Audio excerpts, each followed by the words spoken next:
In our last lesson, we looked at loud blended harmony for each of the orchestral families. Here we'll look at blended harmony in a tutti texture. Then we'll look at various chords with different musical characters, combining all the families. Here's the same chorale phrase we looked at in our last lesson. I've taken our last version for brass and added woodwinds and strings.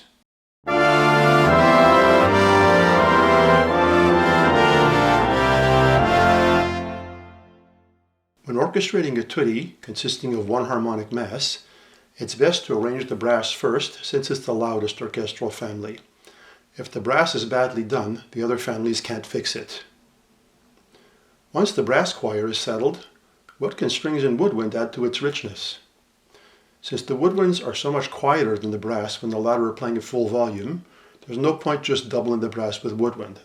The woodwind will be virtually inaudible. What the brass lacks is a real high register, so the best thing to do with the woodwind is to mass flutes, oboes, and clarinets in their high registers, filling out the top of the texture. That's what I've done here. I've added flutes 1 and 2 an octave above the top trumpet line to make it more brilliant. The other high woodwinds are packed tightly around and above the trumpet line, using the zigzag technique we discussed in our last lesson. This guarantees fullness without the heaviness of just doubling all the original lines. Occasional parallel fifths or octaves may occur in these added parts. In the middle of a blended mass like this, they're unnoticeable. The only voice-leading precaution to take here is not to heavily double active notes in the harmony like leading tones and dissonant notes. It's also not a good idea to systematically double the bass line in the upper parts. Bassoons double the bass in its original register. The contrabassoon, an octave lower, adds bite to the tuba in the bottom register. Note that if we wrote the winds like this alone, without the brass, the sound would be very stratified, just high and low and nothing in between. Whereas with all the brass, woodwinds in the middle register would be a waste. What about the strings? The melody can be doubled in octaves in violins 1 and 2. This adds richness to the high register. Similarly, the cello and basses double the bass line in octaves. The violas don't make a lot of difference, so I've just filled out the middle register with them to complete the harmony. But they're pretty much inaudible in the same register as the brass. Let's listen again.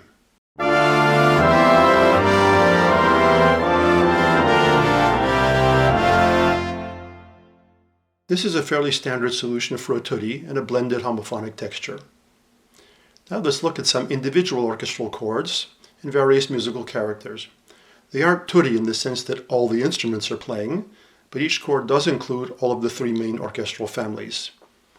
Note there are many more ways to do this kind of scoring than to orchestrate with everybody playing at the same time.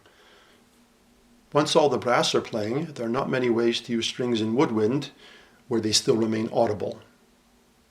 Each chord here is a separate example, orchestrated to suggest a specific character. The instruments and registers, the dynamics, and the texture are all chosen with the desired character in mind. Let's look at them one by one.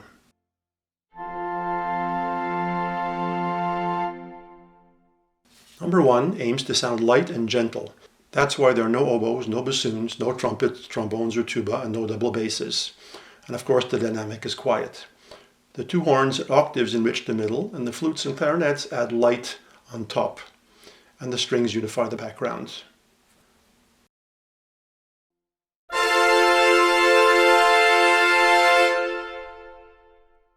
Number 2 aims for a very brilliant sound.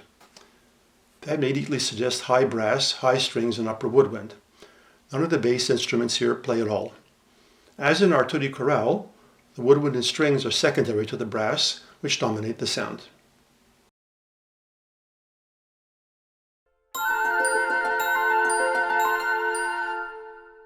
Number 3 is an attempt to create a floating effect. The horns add a bit of solidity to the whole. They're placed high enough to be bright but not screaming. The high string harmonics provide a delicate background. The flute trills, as well as the harp and glockenspiel, add movement. Note that no 2 of these moving parts have exactly the same rhythm. If they did, the result would just be a heavy doubling. This is the first time we've had this kind of movement during sustained chord. Orchestral movement is an important subject, and we'll have more to say about it later in the course.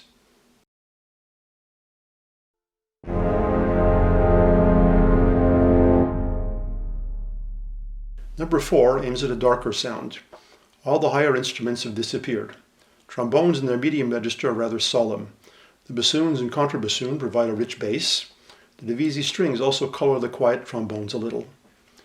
Finally, the bass drum roll adds movement and depth to the overall sound.